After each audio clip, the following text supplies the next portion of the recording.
अहम अहम, हुर हुर, चटपटाक डम डम, चटपटाक डम डम। लो, अब ये कपड़ा हो गया जादुई। पर माँ, ये तो काला है। काला जादू किया है इस पर मैंने, तो कपड़े का रंग भी काला ही होगा ना बेवकूफ लड़की। अरे अरे, जाने दीजिए ना, नादान है बेचारी। अब लाइए, इसे मुझे दे दीजिए। अब वैसे इस कपड़े से हमारा काम तो हो जाएगा ना, मतलब कि माया के तंत्र मंत्र पर शक है तो ला, दे इसे मुझे वापस। नहीं नहीं, अब मुझे पूरा विश्वास है आप पर। अच्छा, तो अब मैं चलती हूँ। जय हो माया माई की। ये कहकर विनीता ने अपनी बेटी रवीना का हाथ पकड़ा और उस डरावने कमरे से जाने को हुई, लेकिन तभी पीछे बैठी माया ने अपना लोहे का बर्तन जोर जोर से जमीन पर मारना शुरू कर दिया। साफ पता चल रहा था कि माया गुस्से में उस बर्तन को बचा रही थी। और फिर अरे हाँ हाँ, अब माफ करना माई, मैं तो भूल ही गई थी। अब दक्षिणा तो लाई हूँ मैं अपने साथ, अब बस रखना भूल गई।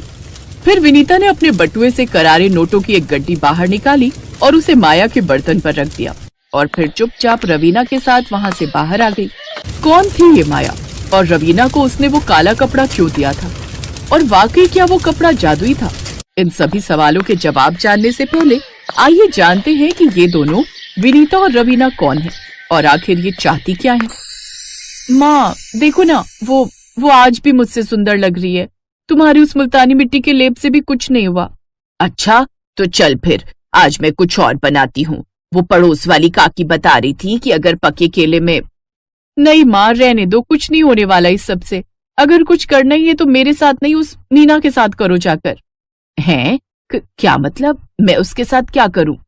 कुछ ऐसा जिससे वो एकदम बदसूरत हो जाए। बस ऐसा होगा तभी मैं सबको खूबसूरत लग सकती हूँ। मीना रवीना की छोटी बहन थी, लेकिन सौतेली। रवीना के पिता केदार की 1 साल पहले मौत हो गई थी, तो वो मीना की जिम्मेदारी विनीता को सौंप गया। और फिर इसमें सोचना क्या है माँ, हम उसे अपने साथ नहीं रखेंगे। अरे अरे, जरा दिमाग से काम ले बेटा। फ्री की नौकरानी मिल रही है तो उसे भला क्यों हाथ से जाने दे। और वैसे भी तेरे पापा पहले ही बड़ा दिमाग लगा कर गए हैं, अपनी आधी प्रॉपर्टी उसके नाम कर गए हैं। तो जब तक वो आधा हिस्सा भी हमारे हाथ नहीं आ जाता, तब तक तो इसे अपने साथ रखना ही पड़ेगा। तो इस तरह मीना अपनी सौतेली माँ और बहन के साथ उनके घर में रहने लगी। लेकिन घर में उसकी हैसियत एक नौकरानी से बढ़कर नहीं थी। वो दिन भर घर के सारे काम करती, लेकिन बदले में उसे ढंग का खाना भी नसीब नहीं होता था। बाकी सहूलियतों की तो उसने कभी उम्मीद ही नहीं की। लेकिन इस सब के बावजूद मीना को जो एक बार देख ले तो उसकी सुंदरता की तारीफ किए बिना नहीं रह पाता था। और बस यही बात रवीना के गले का कांटा बनी हुई थी। माँ, बात साफ है, मेरी बर्थडे पार्टी से पहले उस मीना का चेहरा खराब हो जाना चाहिए। चाहो तो गर्म तेल गिरा दो उस पर, या फिर उसे छत से धक्का दे देते, या फिर। नहीं बेटा, हम ऐसा कुछ नहीं कर सकते। भूल गई क्या उस वकील ने क्या कहा था? अगर हमारे साथ रहते हुए उस करमचली को कुछ भी हुआ तो उसके नाम की आधी प्रॉपर्टी हमें कभी नहीं मिलेगी। लेकिन माँ, अब मैं ये सब और बर्दाश्त नहीं कर सकती। सब कुछ तो करके देख लिया, लेकिन मजाल है जो इसके रहते कोई मेरी तरफ एक बार देख भी ले। माँ, और मेरी बर्थडे पार्टी में मेरे सारे फ्रेंड्स के साथ साथ रोनित भी आ रहा है। कहीं अगर उसने इसे देख लिया तो। नहीं नहीं माँ, आप ऐसा करो, पार्टी वाले दिन इसे कहीं भेज दो या फिर इसे किसी कमरे में बंद कर दो। अच्छा, और फिर पार्टी का सारा काम कौन करेगा? अरे तू चिंता मत कर, मैंने कुछ सोचा है इसके लिए। तू चल मेरे साथ। इसके बाद विनीता रवीना को लेकर माया के पास गई, जो एक जानी मानी तांत्रिक थी। और फिर तो तुम चाहती हो कि मैं तुम्हारी सौतेली बेटी पर काला जादू करके उसे बदसूरत बना दूं? हो जाएगा, पर दक्षिणा मोटी लगेगी। अब आप उसकी चिंता मत करो माई, आपको आपकी दक्षिणा मिल जाएगी। बस आप तो कुछ ऐसा कमाल कर दो कि वो मीना अपने आप ही बदसूरत हो जाए, और मेरी रवीना इतनी सुंदर कि सब उसे देखते ही रह जाएं। एकदम परी जैसी लगनी चाहिए मेरी बेटी। ठीक है, तो फिर मेरी बात ध्यान से सुनो।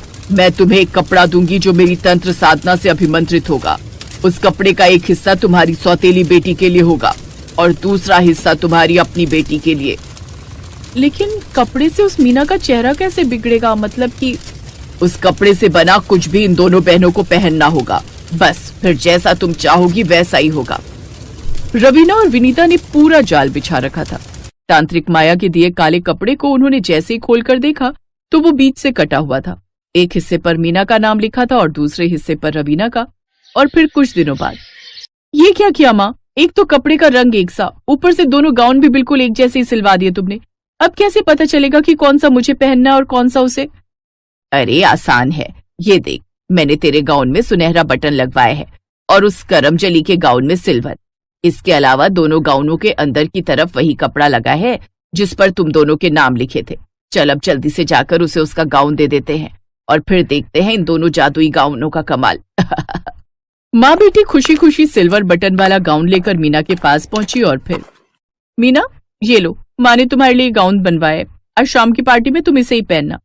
अब नहीं नहीं दीदी, ये तो बड़ा महंगा लगता है, अब इसे आप पहनो ना, आप पर बहुत जचेगा ये, और वैसे भी आज तो आपका बर्थडे है, मेरा क्या, मैं तो कुछ भी पहन लूंगी। तुझे एक बार में कोई बात समझ नहीं आती क्या?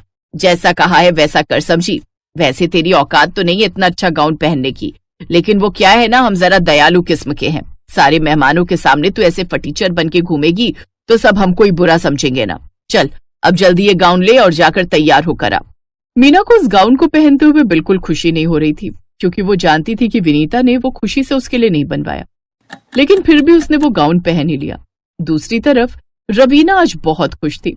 आहा, ये रहा मेरा गोल्डन बटन वाला गाउन, जिसे पहनकर मैं बन जाऊंगी एकदम परी जैसी, और फिर रौनक मेरा होगा और उस मीना की होगी सबके सामने बेइज्जती। कसम से बड़ा मजा आएगा। ऐसा सोचने के बाद रवीना उस गाउन को लेकर तैयार होने चली गई और फिर पार्टी में। अरे रौनक बेटा, तुम आ गए। रवीना कब से तुम्हारे बारे में पूछ रही है। जी, बट रवीना है कहाँ आंटी? वो तैयार हो रही है, सच में बड़ी प्यारी लग रही है। एक तो वैसे ही मेरी बच्ची इतनी खूबसूरत है, ऊपर से आज उसका गाउन, आहा, एकदम परी लग रही है उसे पहनकर। तुम उसे देखोगे तो बस देखते रह जाओगे। विनीता बोले जा रही थी, लेकिन रौनक का ध्यान तो उस पर था ही नहीं, क्योंकि उसकी नजरें तो बस एक जगह जाकर जम सी गई थी।